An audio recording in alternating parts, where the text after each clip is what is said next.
Imagine with me for a moment this scenario. As you wander through the swamplands, you see something stalking along the edges of the water. It's tall and imposing.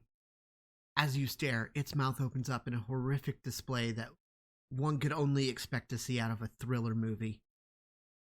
And you hear a sound that can only be described like the firing of a machine gun coming out of its mouth. You stumble back and fall as this haunting creature approaches you. As its scientific name, Baleniceps rex, implies. This whale-headed king's massive face carries a scowl that no one could gaze upon and not be terrified of. And then it bends its head down and asks you for head pats and cuddles. The zookeepers quickly come and escort you out of the Shoebills enclosure. Naturally, this is a scenario that wouldn't actually happen. But Shoebills, when raised in captivity, are quite docile towards their handlers. But they have this look to them that is nothing short of terrifying, which isn't surprising given just how closely they look to raptors, T-Rexes, and this guy, the terror bird. Well, to be more accurate, the Phorusrhacids.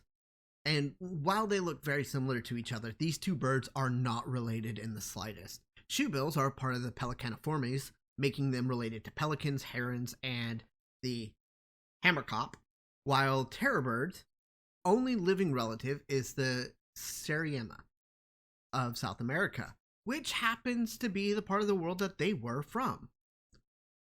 When we get down to the nitty-gritty of these two creatures, there isn't really a whole lot of similarities, other than how they look and the fear response that they naturally trigger.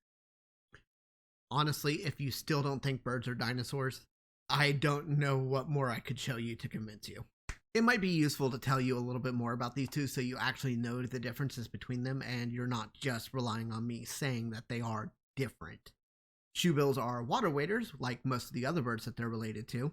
They stand somewhere between 4 and 5 foot tall, have a 7.5 to 8.5 foot wingspan, and weigh somewhere between 11 and 12 pounds.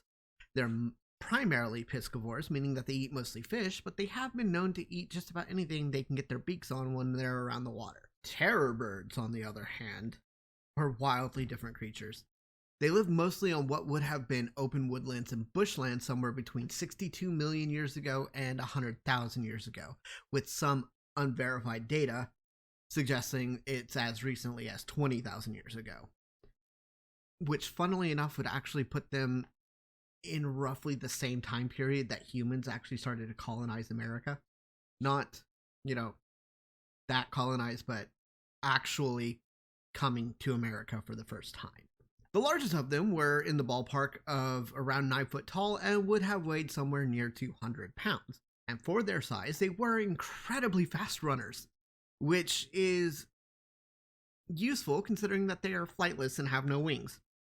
These guys were practically tiny T-Rexes hunting large rodents and deer-like mammals that lived in their environment. Alrighty, I think that constitutes as enough birds for me.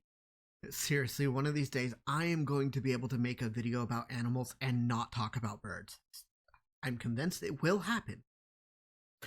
I may not look it, but I really only tolerate birds at best, assuming that they aren't flapping their wings and trying to fly around me.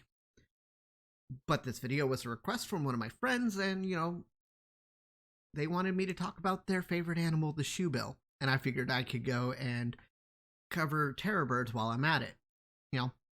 Two birds, one stone, so to speak. Speaking of birds and stones, since I've got you here, how about we talk about the biggest bird-to-stone ratio ever? The Cretaceous-Paleogene Extinction event, often shorthanded as the KPG and most commonly known as the End Cretaceous Extinction, was a mass extinction event roughly 66 million years ago that resulted in the extinction of 3/4 of all plants and animal species on Earth.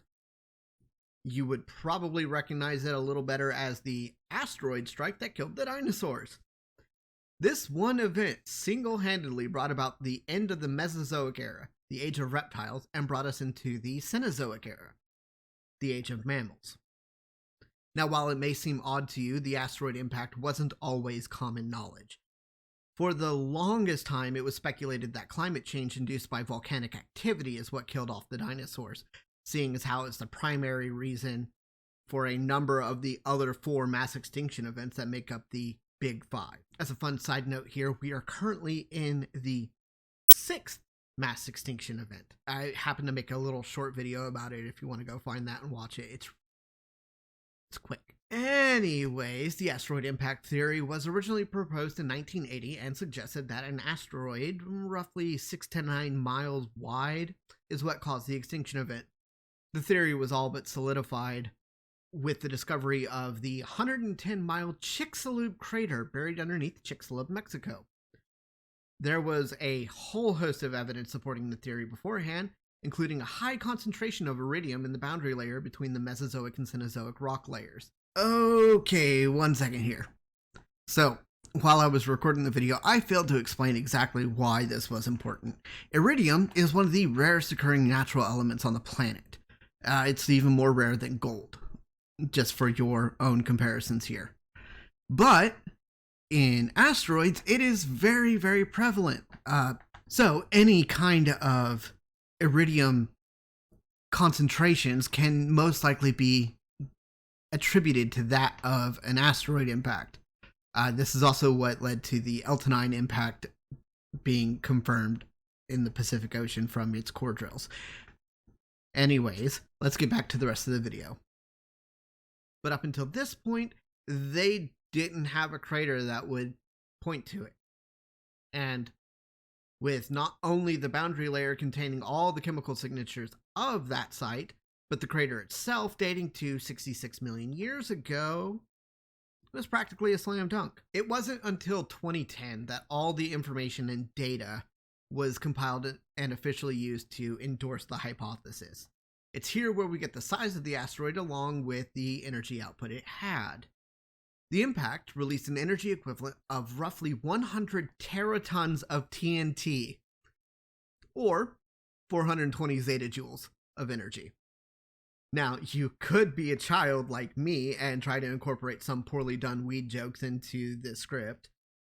Or you could be an adult here and realize that that is nearly 1 billion times more energy released than the atomic bombings of Hiroshima and Nagasaki. There's a number of proposed effects that the impact had on the planet. Everything from the global firestorms that literally burned everything, which is highly debated, to the more accepted global ash clouds from the impact that prohibited plant growth and subsequently killed off most animals weighing above 55 pounds. But what's probably the most controversial part about the whole event is just how long it took. On geological timescale, it's considered short and rapid, but when you're comparing to events that took millions of years, nearly everything can be deemed as short.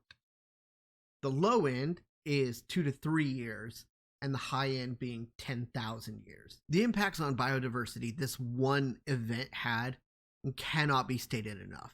Without it, birds and mammals almost certainly wouldn't have been able to evolve to the degree that they have. There wouldn't be any terror birds, shoebills, or even you and me. Extinction isn't normally something we take any positive notes from, but it is the engine that opens up ecological niches for species to evolve into. Now, hopefully we survive the one that we're in, and we get to see what comes next. My fingers are crossed for more otters. If you enjoyed this video, hit that subscribe button. It helps prevent the extinction of my channel. And let me know in the comments of any fun facts you have on the topic. I'll see you next time.